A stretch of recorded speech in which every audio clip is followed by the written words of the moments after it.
Homegrown carrots just taste so much better than store-bought ones. I don't know about you, but when I'm on a multi-day backpacking trip, there's nothing that I start fantasizing about more than food, and particularly fresh fruit and vegetables. But should you even take fresh fruit and vegetables with you on a backpacking trip? Is it a good idea? And if you do decide to take them with, what types can you take? In this video, I'll tell you about the kinds of vegetables and fruit that I would take on a backpacking trip, and I'll also give you a very brief tour of my vegetable garden that I started when South Africa went into lockdown because of the COVID-19 pandemic. I'm actually just sad that I didn't start a vegetable garden sooner. Let's start with tomatoes. I've actually never taken tomatoes with me on a backpacking trip for the simple reason that they're a little bit too delicate.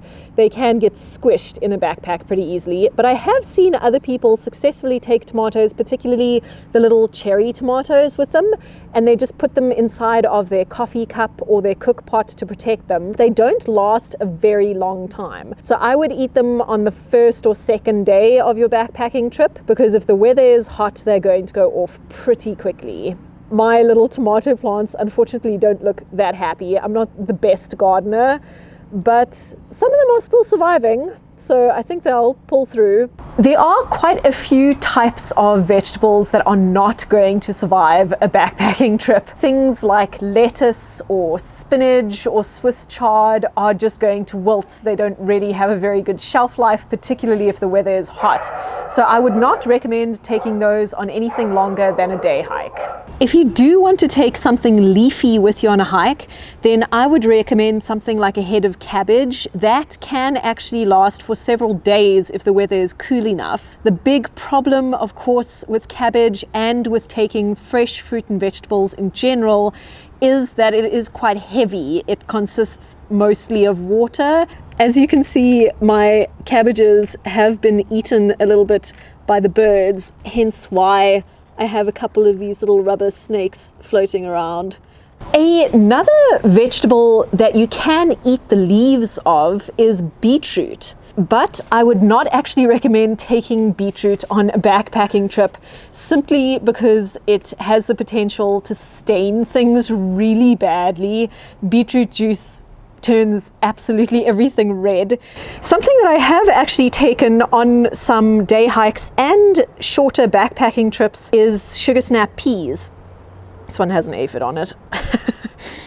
Sugar snap peas in warmer weather are not going to last very long, but in cooler weather, so if you're going up a mountain, they can last for several days, and they're really nice and crunchy and can be eaten whole or added to meals. I also found growing sugar snap peas was really easy. They grew pretty rapidly, they made the most beautiful purple flowers, and they have put out peas at an amazing rate of knots. We've had several harvests from the ones that I've planted here, and although they are kind of at the end of their life now and are starting to look a bit sorry for themselves, they're still producing a couple of peas.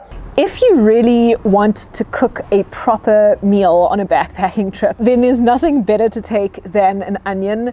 Onions tend to last extremely well in a backpack. They're quite hardy.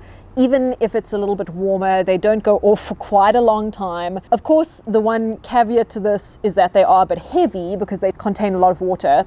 And you'll also have to prepare them when you get to camp. You'll have to cut them up and cook them somehow, unless you're a fan of eating raw onion, which I am not a fan of. Also, if you do grow onions, you should also just be aware that they take quite a lot longer than some other types of vegetables to actually get to the point where you can harvest them. If you want a type of onion that grows a lot faster, I would suggest looking at spring onions. They grow really fast and you can snip off one or two strands from the spring onion to use in your meal. They're also quite a lot milder than the regular onions. The only problem is on a backpacking trip, they're not going to last as long. I would say maybe only a day or two at the most. I think my favorite fresh vegetable to take with on a backpacking trip are carrots.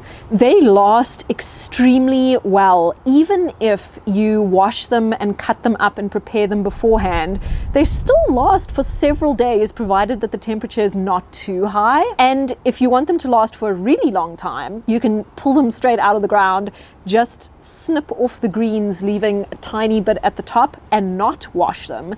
And then if you keep them in a cool place, they will last for many, many days. I've also found that carrots are pretty easy to grow where I am. I just kind of rake them into the ground. I don't put the seeds very deep because the seeds are really small, but they come up pretty happily provided that you water them regularly.